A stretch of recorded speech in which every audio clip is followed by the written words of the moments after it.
নমস্কার, রাজনৈতিক ও যুদ্ধের খবরের আপডেট পেতে ওয়ার্ল্ড নিউজ বাংলা চ্যানেলটিকে সাবস্ক্রাইব করে রাখুন।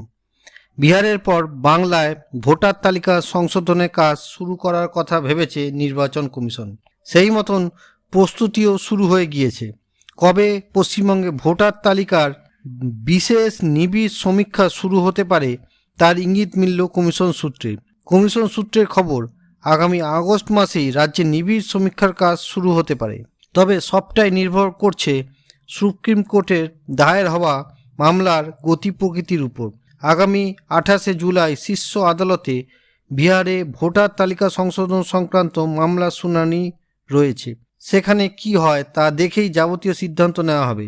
শীর্ষ আদালত হস্তক্ষেপ না করলে আগস্টের প্রথম সপ্তাহে ভোটার তালিকা পরিমার্জনের কাজ শুরু হয়ে যাবে।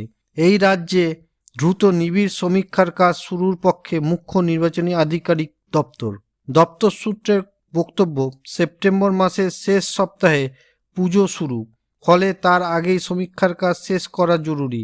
না হলে পুজোর পর নভেম্বরের শেষে অথবা ডিসেম্বরের শুরুতে করতে হবে। সিইও দপ্তরের এক আধিকারিক বলেন, সব প্রস্তুতি নেওয়া হয়ে গিয়েছে, শুধু বিজ্ঞপ্তি জারির অপেক্ষা। যে কোনো দিন কমিশন বিজ্ঞপ্তি জারি করতে পারে। বিহারে ভোটার তালিকা থেকে 52 লাখ নাম বাদ পড়তে চলেছে বলে জানিয়েছে কমিশন। তা নিয়ে জাতীয় রাজনীতিতে শোরগোল পড়ে গিয়েছে। প্রায় রোজই সংসদে বিক্ষোভ দেখাচ্ছে বিরোধীরা।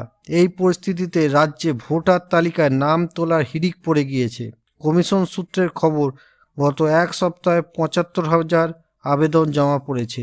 কমিশন সূত্রের বক্তব্য, গত এক সপ্তাহে ভোটার তালিকার নাম অন্তর্ভুক্তি এবং সংশোধনের হার অনেকটাই বৃদ্ধি পেয়েছে। মূলত রাজ্যের সীমান্তবর্তী এলাকায় এই হার বেশি। ভিডিওটি ভালো লাগলে লাইক করুন, শেয়ার করুন এবং সাবস্ক্রাইব করুন ওয়ার্ল্ড নিউজ বাংলাকে। নমস্কার।